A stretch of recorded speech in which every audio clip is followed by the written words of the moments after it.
Hi, I'm Kenny Klaus, and this is State 48 Homeowner. Hey everybody, welcome to the State 48 Homeowner Podcast, and today we're talking about the process of recovering from a fire. Not one of the best days in everybody's lives, but now we can, for people that have gone through that and have come out of it, we can look back and see what we've learned, and hopefully if you ever have to go through this, you'll have a little bit of an idea. So we've got two folks with us that have been through fires. Kenny Klaus, your restaurant, The Hub, burned down and is now reopened. Congratulations on that. Yes, amen. 2.5 years, and yes, nothing quick about that process. So that was a lengthy process. Shane is a part of the Klaus team. He's our Client for Life director. And Shane, you went through a house fire of your own and recovered from that. It's not the house you live in now, but journey that you went through. So I want to start with talking about your experience. How did that fire start?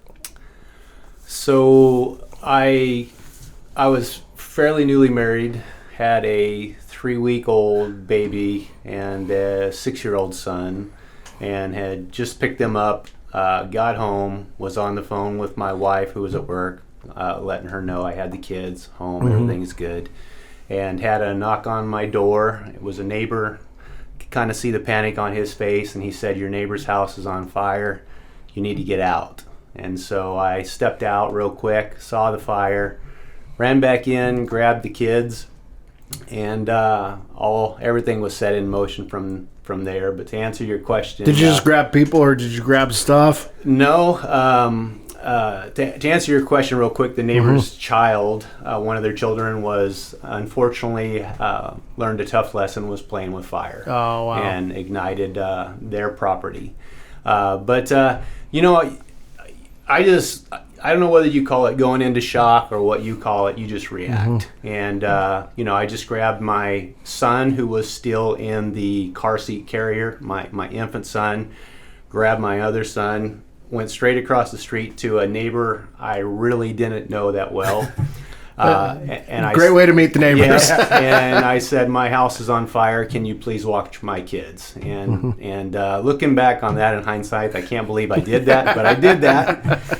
And I gave them both my kids, and then I ran back and got a dog, and then ran the dog over their house to put in the backyard. And then I ran back over to the house, went in the backyard and grabbed a hose, and it was a stupid thing to do at the time, but I was trying to spray water on a part of the house closest to my neighbor's house to avoid my house igniting, which was smoldering, smoking at the time on that end. But to no avail. The fire department showed up, kicked me out, and took it over from there. But basically, the neighbor's house went down to the foundation. My house went through the roof all the way to the other end, and the only thing standing in the end was the slump block walls and the mess that was left inside. So your neighbor's house was studs? Stud frame, yep, complete loss down to the concrete.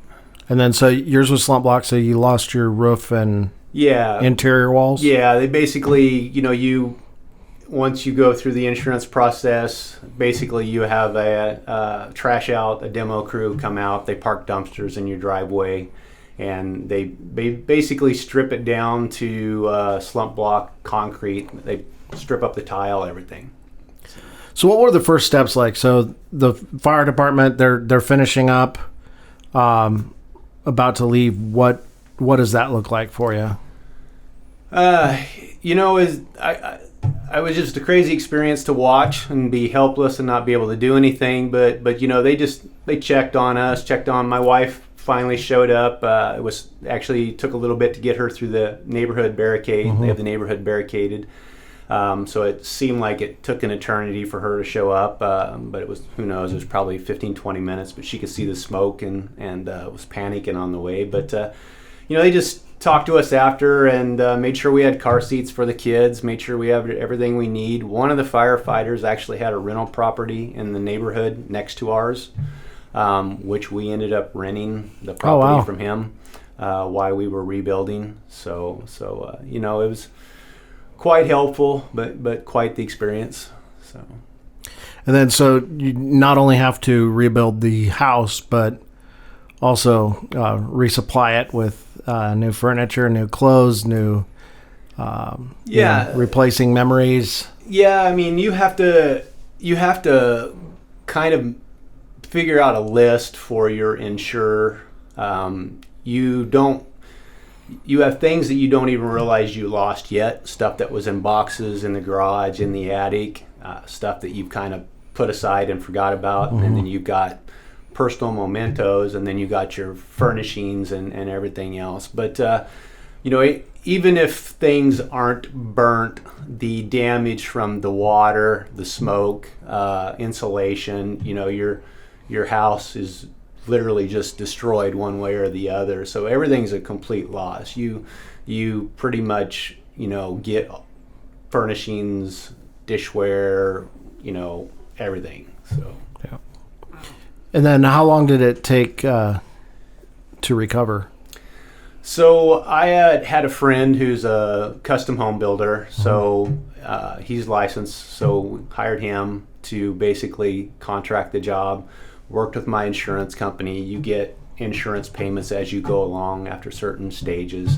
He would meet with the inspector, pass inspection, keep things moving. And I worked for a framing contractor at the time, and I previously had worked for a drywall contractor and had many friends in the business. And it was a quick build. We ran through the trades pretty fast and moved into the property. I want to say end of August, beginning of September. The fire was end of March, beginning of April. I'm not sure the exact dates. Okay. And show off. And then, do you still deal with anything? Memories, struggles. Well,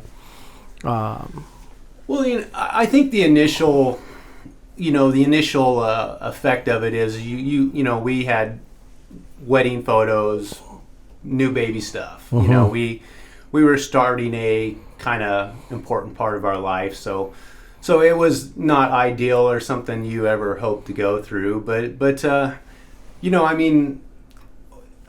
can't think of anything that we lost that I've put too much thought into since the fire. To be honest, everybody's safe and healthy, and we rebuilt. We moved on, and I don't look at it. It was a crazy experience, but I wouldn't say it was, the worst thing I've ever had to go through. So you realize what's most important, right? Yeah. Through that process. Yeah. It's not stuff. Yeah. If a little kid's listening, you probably shouldn't play with matches. Yeah. I felt bad for the neighbors. I had a personal relationship with them. My oldest son, they and their child, about the same age, grew up together. Great family, great relationship. It was an unfortunate incident. I always felt for him. Didn't really talk about it after. So I always hoped he was able to move on from it well and didn't affect him too much. But it was just one of those crazy things you just never expect, and everybody just gets going and gets through it and comes out the other end. So as you look back, like dealing with the insurance company, was that more difficult than you thought it would be, or was it easier than you thought it would be? I didn't know what to expect. I was pretty hesitant because anytime I've ever had to deal with insurance and process something, sometimes it's not the easiest thing. So with a fire, I kind of expected the worst, but they didn't have a local agent, so the agent that came out was from the Midwest, which is where I'm from. I actually got along with him pretty well, and I kind of I didn't know what to expect, so I let him know, I'm willing to put everything in a storage and go through things item by item if that's what it took. But in the end, that's what he did. We sat down and made a list of all the belongings we can think of. He had values that he assigned to him, and in the end, that was what you were giving to basically replace anything you lost. And then on top of those personal items, there was the handling of the rebuild and the money disbursed for that as well. So, did you like the house better before or after? Well, there's mixed feelings there. So I completely that house was a mess when I bought it, and I completely renovated it with my own 2 hands by myself. A lot of blood, sweat, and tears went into that. So a lot of hard work went up in flames. So that was a hard pill to swallow. But in the end, the rebuild was,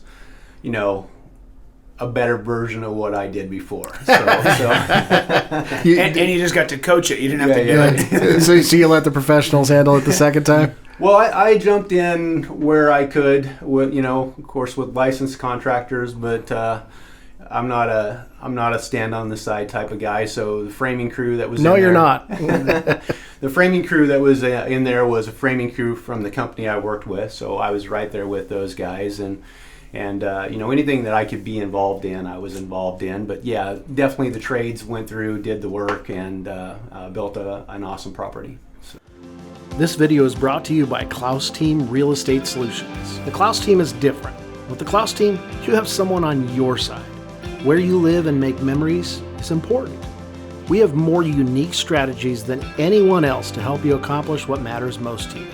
We can help you with traditional real estate as well as other options such as our lease purchase programs. We can help you buy first then sell, and we can bring you instant offers. We're here to help our neighbors achieve the American dream and help them build wealth through home ownership. For more info or to start your home search, visit us online at klausteam.com. Well, thanks for sharing all that. Kenny, New Year's Eve, 2020, you get a call about, 10 o'clock, 11 o'clock at night? Hour and 25 minutes before we would have got to 2021.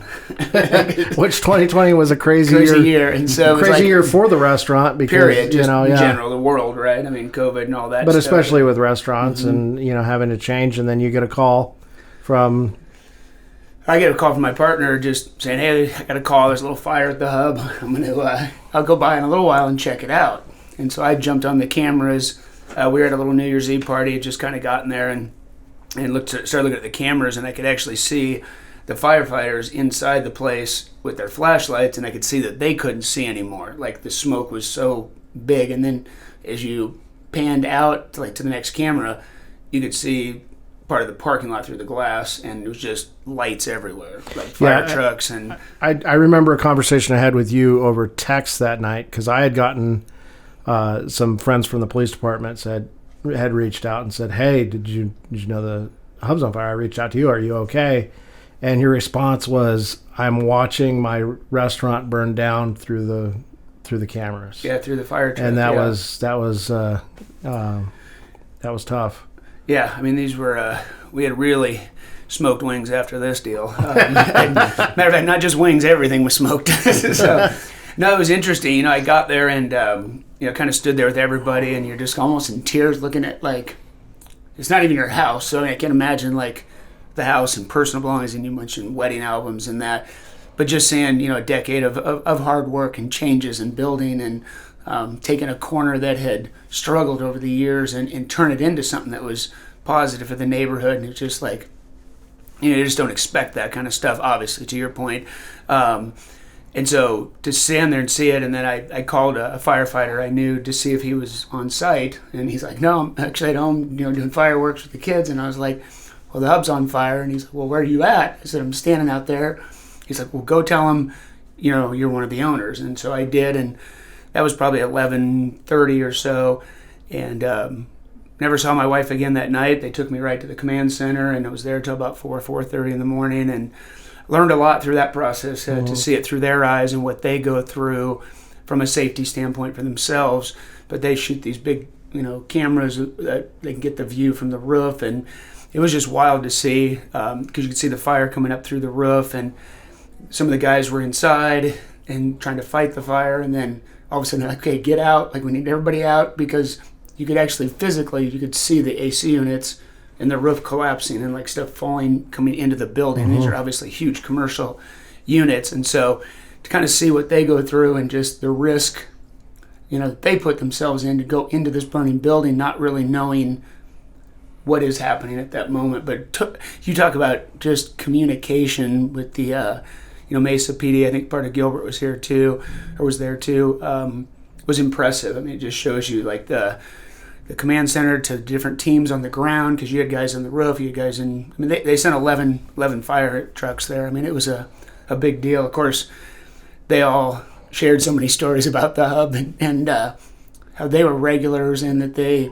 did all the retirement parties there and things like that. And so it meant a lot, to them too. The one guy's like, I had my first peanut butter burger ever here. And just, so it kind of turned into that after kind of settled in. But, they rushed me in there because they just wanted to know, where is everything? Like, where's propane? Where's, grease traps? Like, where's just all the stuff that could be flammable? What else is in the building? Where's, all these different questions. Why is this back door welded shut? Because it was kind of where the fire was. And so, well, that's, our kind of our event room, and that it was welded when we got the place, but it just, it's all drywalled in. And, but just the questions that they had to understand what they were walking into. And what a challenge. The way this fire started up on the roof, in attic part of the roof, and then because we had those drop ceilings at the time, it got kind of trapped in there, and then some metal had kind of come down and almost shielded the fire. So they're spraying water from the top. I think the number, if I remember correct, and I may be off on this, but it was like 22,000 gallons. Like, it was, to your point, the water is what just finished destroying everything. I mean, the smoke was one thing, and that was a mess, but the water, I mean, I could have put an inner tube on the patio and floated out to Sossaman. That's how much water was running out of that. And I mean, the next morning, there was so much stuff in the parking lot. It looked like just devastation. Like, it was crazy. But just, to kind of help them and see what they went through. And then that fire just, every time they thought it was out, a few minutes would go by and it would fire up again. And they could not figure out why it kept coming back. And talking to them afterwards, and Gilbert Fire, because a couple days later, Gilbert Fire was there too, and they started doing trainings there because they just hadn't really experienced a lot like that. The way this fire just kept kind of like, they couldn't get it out. Like, why does it keep coming back? But, to your point too, Shane, I mean, the smoke is what, just ruins everything. It gets in every seat cushion. I mean, I felt bad for the laundromat next door, or 2 doors down, because, it traveled all the way through, and he's got all these clothes in there, and just, you just don't realize what a mess. And to your point, this building went all the way down to what they call gray shell. It went down to, even windows were replaced. Like, walls were completely gone. There was no interior walls, just the metal beams, and then all new roof, all new AC. You name it, everything. So the only thing that you were able to keep was the etched glass sign. Out of everything, so now the new hub's open. When you walk in, the one thing that is the original is the etched glass sign, because that survived it. And actually, we had someone made us a custom hub stocking that was hanging on the Christmas tree, pretty good size one, and so I was able to wrap that up, and I have it at my house today, and then it'll be there for the holiday. That'll be good. Yeah. So it's kind of fun, but we're actually building a collage right now of kind of remembering that night, just because there was a lot of memories there. Over 10 years. A lot of we had a family the other night that they both worked for us, and now they married and 5 kids. And so just so many like stories of the culture of that place is like nothing I've seen as far as a neighborhood, and just in pulling together. And people from Little Caesars came over that next morning, or during lunchtime, brought a bunch of pizzas and stuff, and just said, we miss you guys. We're here for you. So just to reach out, so many people asking what they could do to help and that kind of stuff, and really. And you had some other restaurants that are similar to yours that were able to pick up some of your team we were members. able to help. That was probably the biggest devastation of that, having 150 people or teammates that you don't have a job anymore for. We had other locations, and so we were able to move some. I knew some other restaurant owners, and so I was able to help place a few people at different locations of other restaurants, because at the end of the day, it's a building. It's the people that make the place, right? That's what made it. And anybody can have a building, but it was just the culture. And so it's like, man, we got some good people. And it was interesting. Restaurants were reaching out to us, too, in fairness, like, if we can help with, people, blah, blah, blah, because of the reputation that the hub had for quality and good people and good service. And so it was a real tribute to that. It was, really an interesting time, to say the least. So what... The first couple days, what did those after the fire? What did that look like? Well, the next was New Year's morning, and so it wasn't on our schedule to be there all day. Kind of kind of moving some stuff out that we could, because there was no roof, no power, nothing. So it was kind of a sitting duck too, if you will. And so we spent most of the day just getting what we could out, answering questions. People were coming by. It was so funny. It's a restaurant. We're like in tears out front, like crying for this thing. It's like, it created so many emotions. And so just a lot of that, people, teammates coming by, past teammates, just, sharing their love and support for it, because it's, even though it's a restaurant, it's not your home, it's still a lot of people's lives, were affected because of it. And I don't, not just talking about guests, but, our teammates that, count on that. And so that was, like I said, probably the hardest part was just going, what are we going to do with our people? Like, we don't want to, and I can remember sitting in the command center that night and, they're like, well, we need someone to come board it up. Do you know someone? I'm like, I don't. They sent me a list. I called these guys, DC Contracting, and they were out. Literally, I probably called them at 2:30, 3 in the morning. The guy was probably there in a half hour, and had a team out there, and they got to work. And I remember standing talking to Derek, and he goes, well, it's probably going to be at least a year before this reopens. I'm like, a year? There's no way. We got stuff going on. Like, we got to get this thing going. And he didn't say 2.5 years, but he said a year. Yeah. So we still joke about that today. Now that we can, it hasn't been funny the last 2.5 years, but a lot of moving parts. Everybody's trying to place blame somewhere, because it's a multi-million-dollar claim, and so it's a big one. And just everything that I think could, probably not everything, but a lot of what could go challenged, we went through. Multiple, like I said, insurance companies, and then one wasn't paying the contractor, so then they stopped for almost a year, and frustrations just everywhere. And then trying to get stuff. AC units were like 9 months out, no guarantee of that. Like, just everything took, but you couldn't order a lot of this stuff until you were at that phase when you needed it, because you don't have anywhere to put it. And this is big stuff. And so, I never thought about being in the restaurant rebuilding business, and so this has been definitely a learning experience. A lot of moving parts, but how long was it until you were able to definitively learn what the cause was? A long time, just because of all the people involved, and I honestly never directly was told this is what it was. And a lot of it was just with attorneys and all the crap that went on. But the funny part was all the speculation out there. The fireworks did it, the owners did it, like all these things. You just like, it's such a funny world. And I'd post out there like, hey, if anybody wants to, hear the truth, just call me. Like, I'm happy to talk about it, but don't go spreading stuff, which is unfortunately what social media does a lot. Is you can say whatever you want, but. So it just a total process of learning and then realizing that there was a water heater that it was up on the roof, and something went wrong with that at like 10:30 at night. It's interesting. Someone asked me the other night a question as we were kind of getting ready for a soft opening about that whole time and that whole situation. And it was like, we just didn't, we didn't know, the cause. I'll say the good news with that night is, it was about 2 nights before I was sitting at home, and my wife's like, all right, get off your phone, it's time to go to bed. And I'm usually pretty good about that, but I was texting our guys like, hey, how late do we open, New Year's Eve? Oh, till 11. I'm like, why don't we just close early, like 9 or 10, get the kids home, like just everybody's, if they want to go out, whatever. But it's just a weird time, 11, because people are going to be already.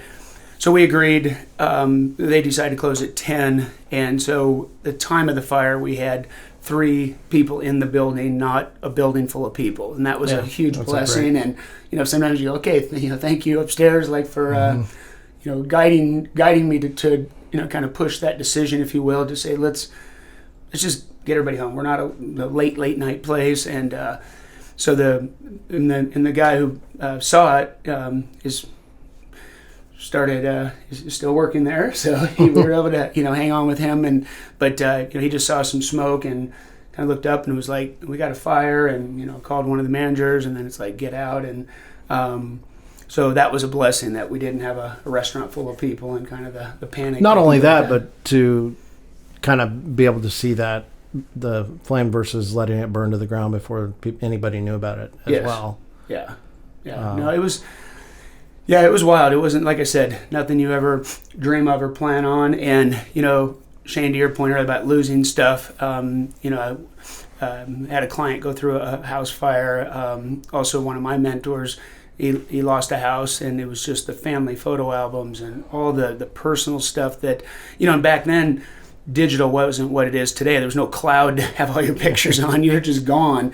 And there's some stuff in the hub that's gone now that you're just like, man, it's just funny how you don't appreciate sometimes until it's not there, but just little things that you're like, it's never going to be the same again. It's not going to be like that. Or this thing, just some things that we had gotten from teams or from different organizations, or just, memory stuff that, award stuff is just, gone and stuff like that. So you just go, well, I guess we didn't need it that bad. And so, but it really makes you take stock of, what's important. And it sucks sometimes that it takes stuff like that to realize. But, I go back to, we can rebuild it. Everybody was safe, and that was the priority. And we got her done finally. So yeah, and you guys opened it back up back on June 21st, and been in operation since. Now let's talk about the new hub. It's bigger and better than it was before. The layout is now when you first went in there, you were kind of taking over an existing restaurant, and so the layout was kind of dependent on that. Very much so. I mean, it was very much so a division right down the middle almost, which was the bathrooms and that little game room. So you had kind of a restaurant side with a private room, and then you had kind of the bar area. So it was very divided, and you walked right past the bathrooms, which we always hated, but you couldn't move at all, the plumbing and all that stuff. And so, welcome to the hub. Here's our bathrooms. Yeah, and it had been multiple places and multiple changes through that process. I mean, the wiring, just speaker wiring and just cabling, and it was just a rat trap up there. And so, through that process, we had already expanded once, and then with all this that happened, the nail salon, needed to keep operating, but they knew it was going to be a long time, and there was a suite at the end, and so the landlord moved them there. We ended up taking that suite, and have two conference rooms now, or one big one has a door in the middle. Biggest difference is the kitchen. We were just blessed with the business doing what it did in the area, and just the loyalty and the support. And so it was busy a lot, and that poor little kitchen, I mean, working back there, it was just never built to do what volume was done out of there. So to see it now in the kitchen is like the focal point. I mean, it's massive. It's ready to support the growth and what's happened. And then we kind of flipped everything. The front doors are in the middle now, and restaurant. There's still like a restaurant area, but there's no big dividing wall. It kind of flows a little bit better. A much bigger bar. Bigger bar, roll-up garage door, change the patio fence, and just a lot of things. Raise the ceilings, which was big. We had the low drop ceilings in there, so to kind of that was a big difference. That one it just feels a lot more open, a lot more modern. Yeah, and that's it. And it'll be you're always going to have your people who liked it the way it was, and not that I did. It burned. There was a lot about it I liked too, and hopefully, we were just over a decade in there, running it the way we did, and now we're on to the next decade, and hopefully the improvements and the technology improvements are massive as far as just lighting, TVs, just everything, colors, just everything we got to kind of do over, and so it's exciting to see it now, but I'll tell you, it was you just don't realize all the decisions you end up having to make on stuff that you don't even think about, or the cause and effect of one to the other. Like if we do this, then it affects this and this. And I'm sure you went through that with the house, and you don't think about, well, do you want 2.5 inch, 4 inch baseboards? Do you want this trim? Do you want this style? And you're just like, I just want baseboards. Like, I don't know. Like, and so it's definitely a lot, and it takes takes away from things you're not used to. And then, like I said, the timing was just on top of everything. Probably some of the worst in history right now, as far as supply chain and labor and just everything. Like I said, it was just the perfect storm of what could go wrong, and just trying to order. And then there was was no deals on anything. I mean, everything was a premium, and you were excited to pay $60,000 more for that item. It just was not that you were excited, but they made you feel like you were lucky to be able to buy this. And but again, it was just the world at the time. So there was just a lot of misunderstandings too on our end, expectations and things, because you just don't expect to take that long. But again, when you shut down for almost a year, and then you throw the process of just the fire discovery and insurance companies flying people out, and then that person gets moved to another department, and all of a sudden we're starting over with it was just a comedy of things. And then right before we're getting ready to open, we get a call from the city of Mesa to let us know that they're starting a, I think, 6th-7th month construction project at Sossaman and Baseline. And it's not a small one. It's all four corners, turn lanes where just like there's pylons everywhere, and you're just like, you know what else can you throw at us? Let's take it. Let's hit this head on. And so, but we know, Hub Nation and the guests will find a way to get into that parking lot. And so, but yeah, it's been a journey to say the least. So for those that aren't familiar with the Hub, how do they find out more? Just hubgrill.com is obviously the website with, the 4 locations, including obviously the Sossaman location, which was the original, or is the original, the new original, I guess. I don't know how to say that, but so from join us as a guest to booking an event there to birthday parties, corporate stuff, trainings. We're doing a lot of that stuff again, which we were before. So, but now there's 2 rooms and they're first class. I mean, nice TVs and just everything's new. You name it, everything is new. So, and it's half mile south of the 60 between Power and Ellsworth. Yes, sir. In East Mesa. Well, thank you guys for sharing. I know it's a tough topic, but I know that it's pretty valuable for people to hear these kinds of experiences. It is. It's emotional, and I think, Shane, you kind of said it earlier, and it's something we all don't think about is, annually we should just go through and take pictures of stuff in our house just to have a record of what's in there. You forget, I'm sure, hopefully you remembered that, a couple $100,000 in cash you had in the house. And so, it went up in flames, guys. I don't have a receipt for it, but we still talk about to this day something that we realize we don't have anymore, that we just didn't even think about, and we realized we had to probably lose it during that time. So it's something that you don't focus on, but it'll follow you. It's something that probably never goes away completely, for sure. Well, with Dropbox now, or these cloud stuff, Google Drive and stuff, honestly, it's not the worst suggestion. As we're sitting here saying, as even a reminder to our database of our wonderful client base, is like almost like an annual reminder. Just go through and take some pictures. If you got something new, you got a new, whether it's computer, whether it's electronics, jewel, whatever you've gotten that it's value, just take pictures of every room, and someday you'll be able to zoom in and look at that. If even if you got broken into, there's multiple reasons to do it, but digitize, family photos, digitize the kids' report cards and their awards from school. Just scan it. It's so easy. You can scan things with your phone and just put it in the cloud, and at least then you can. We have everything on an external hard drive as well. I'm not even trusting the cloud at this point. Yeah. But it is interesting, how you don't think about those things and you can't stop it, and or once it's there. But so I think it's just that reminder that anything can happen, and it wasn't even you; it was the neighbor, and so you're still suspect to it if that happens. And so, yeah, definitely. A devastation, emotional devastation to see it and to walk it the next day, I think was probably the hardest, just to kind of see it that next day. You're just like, wow. But again, nobody got hurt, and that's the key to the whole thing. At the end, everything else can be replaced over time. So, well, thank you guys very much. Appreciate it. Absolutely. Thanks. Thanks for spending time with us this week at State 48 Homeowner, the ins and outs of owning an Arizona home. You can connect with us for more information, submit topics you'd like us to discuss further, and you can see relevant videos, give us feedback, answer your real estate questions, and more at state48homeowner.com.